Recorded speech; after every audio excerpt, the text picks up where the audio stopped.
Most people assume that the person who doesn't argue doesn't care, that silence in the middle of a conflict is the same as indifference, that if something truly mattered, the person would fight for it, would raise their voice, push back, defend their position with the visible urgency that the situation seems to demand. What they don't understand is that for a specific kind of person, silence in conflict is not the absence of caring. It is the fullest possible expression of it. It is the behavior of someone who has learned through experience, that preceded their ability to choose differently, that some arguments cannot be won by arguing, and that some things worth preserving are destroyed by the attempt to defend them at full volume. This is the psychology of the person who goes quiet instead of fighting, and understanding it changes everything about what the silence actually means. The pattern is precise and consistent. Picture a conversation that has turned into a conflict. The temperature in the room is rising. The other person is escalating, voice louder, statements sharper, the back and forth taking on the quality of something that is no longer about the original issue and is now about who wins. And this person, the one this script is about, goes still. The arguments they could make are available. The rebuttals exist. The feelings are real and, in some cases, intense, and they stay quiet. They absorb. They wait. And from the outside, this looks like one of two things: defeat or indifference. It is almost always neither.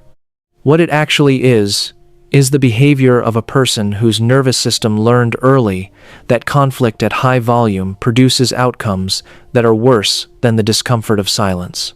Not philosophically, experientially.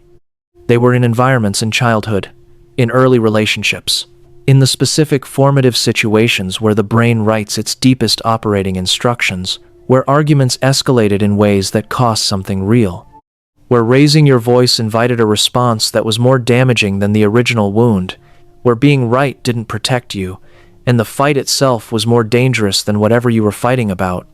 John Bowlby's foundational work on attachment and the decades of research it generated have documented this pattern with consistency. When early environments teach a person that conflict is unsafe, that it leads to outcomes the person cannot control and cannot survive without cost, the nervous system builds an automatic response. Withdraw. De-escalate.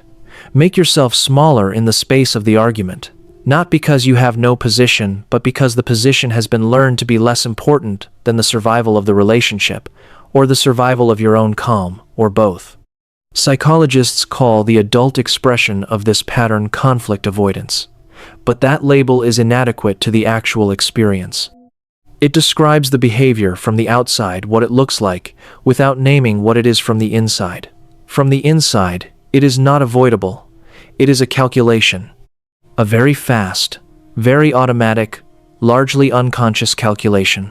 Is this argument worth what it will cost? And for people with this history, the answer is almost always no. Not because the thing doesn't matter, because the fight has been learned to cost more than the winning is worth. If this is landing somewhere real for you, take a moment to like the video. It helps more people find conversations like this one. And if understanding the psychology beneath patterns that have shaped your most important relationships is something you want more of, subscribing makes that work possible.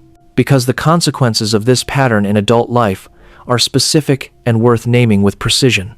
The first is the accumulation of unexpressed positions, opinions, objections, hurt feelings, genuine disagreements that were swallowed rather than spoken, that did not disappear but went somewhere interior.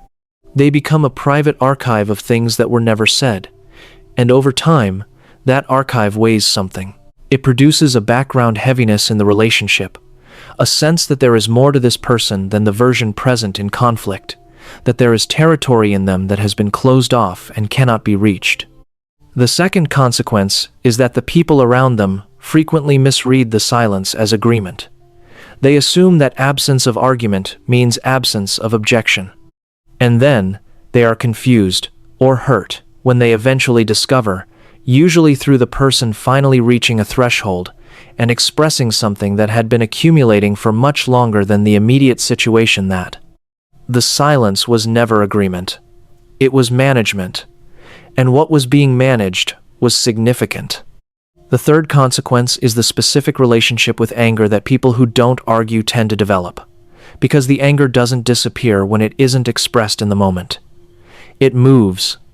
It goes somewhere that is harder to access and harder to name, somewhere that shows up as distance, as subtle withdrawal, as the relationship running at a slightly lower temperature than it used to, without any single identifiable cause.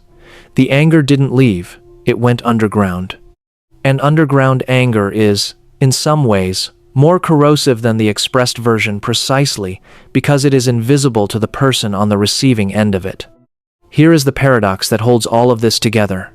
The person who stays silent in conflict is, almost universally, the person who cares most deeply about the relationship they are refusing to damage by arguing. The silence is not coldness. It is a form of protection of the other person, of the connection, of the specific, fragile quality of something they have decided is worth more than winning. They are absorbing the cost of the conflict, so the relationship doesn't have to pay it, and the cost is real.